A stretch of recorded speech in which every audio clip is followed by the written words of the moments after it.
आज आप लोगों के लिए एक ऐसी खबर सामने लेकर के आए हैं जिसको सुनने के बाद आपका दिन बन जाएगा। यदि आपको याद हो तो रिसेंटली ही रशिया ने अनाउंसमेंट की कि भारत को जो भी वो क्रूड ऑयल एक्सपोर्ट कर रहे हैं उसकी पेमेंट अब इंडियन रुपीस नहीं बल्कि चाइनीज करेंसी युआन में ली जाएगी। लेकिन अब हालात कुछ ऐसे हैं कि चाइनीज करेंसी युआन अपनी वैल्यू को 8% तक लूज कर चुकी है and comparatively Indian rupees 7 to 8% gain हासिल कर चुका है, जिससे भारत को दो तरीके से बड़े फायदे होने वाले हैं जो इस वीडियो में हम आपको बताएंगे। बस ऐसे ही वीडियोस के लिए चैनल को सब्सक्राइब जरूर कीजिएगा। तो इस कहानी की शुरुआत होती है जब रशिया अनाउंस करता है कि भारत को होने वाले क्रूड ऑयल एक्सपोर्ट में अब इंडियन रुपीस नहीं बल्कि चाइनीज करेंसी युआन और यूरो को एक्सेप्ट किया जाएगा। क्योंकि रशिया ऑलरेडी डॉलर में ट्रेड नहीं कर पा रहा है, इसलिए ये दो करेंसी रशिया के लिए बहुत ज्यादा वैल्यूएबल है। लेकिन रशिया में भारत का इन्फ्लुएंस इतना है कि भारत के कहने पर अब रशिया को थर्ड करेंसी यानी कि यूएई दिरहम को सिलेक्ट करना पड़ा ताकि ये पेमेंट इजिली सेटल की जा सके। वहीं दूसरी तरफ चाइनीज करेंसी युआन की हालत दिन प्रतिदिन बिगड़ती चली जा रही है। चाइना के अंदर इकोनॉमिक क्राइसिस रुकने का नाम ही नहीं ले रहे हैं। रिसेंटली रिपोर्ट्स के मुताबिक चाइना के अंदर जो कंज्यूमर स्पेंडिंग है वो बहुत ज्यादा नीचे जा चुकी है। इसके अलावा अर्थव्यवस्था की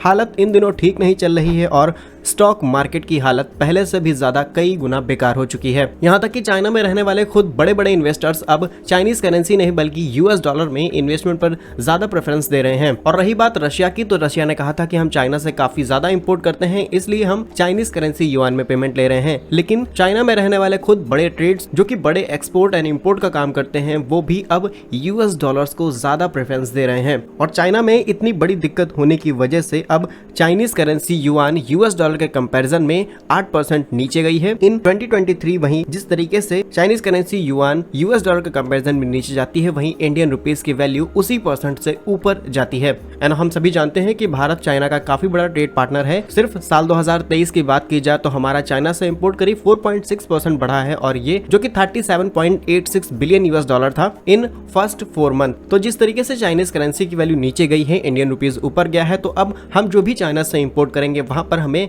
हर एक इंपोर्ट पर ये 6 to 8% का जो इंडियन रुपीस का गेन है उसका फायदा मिलने वाला है। इससे कहीं ना कहीं देश के अंदर बढ़ रहे इन्फ्लेशन को कुछ परसेंट पे कंट्रोल किया जा सकता है। वहीं रिसेंटली हमारे पड़ोसी देश यानी कि बांग्लादेश ने भी अनाउंसमेंट की है कि अब वो भारत के साथ में इंडियन रुपीस में ट्रेड करना शुरू कर रहे हैं। और न सिर्फ इस बात को कहा गया है बल्कि ईस्टर्न बैंक ने एक बैंक अकाउंट भी ओपन कर लिया है State Bank of India and ICICI bank के साथ में, ताकि वो जल्द से जल्द इस ट्रेड को शुरू करें। वहीं कुछ रिपोर्ट्स कह रही हैं कि 11 जुलाई से यहाँ पर ट्रेड भी शुरू हो जाएगी इंडियन रुपीस में बांग्लादेश के अंदर। So that is very good news for the Indian rupees and हम प्रार्थना करेंगे कि भारतीय रुपया इस तरीके से अपनी वैल्यू को और ज्यादा बढ़ाता रहे। और आपको हमारी वीडियो अच्छी लगी है तो कमेंट बॉक्स में जय हिंद जरूर लिखिएगा। भारत कैसे ही यूजफुल इन्फॉर्मेटिव वीडियोस पाने के लिए हमारे यूट्यूब चैनल को सब्सक्राइब जरूर कर लीजिए। मिलेंगे हम आपको एक नई और इंटरेस्टिंग वीडियो में, तब तक के लिए वंदे मातरम। भारत माता की जय।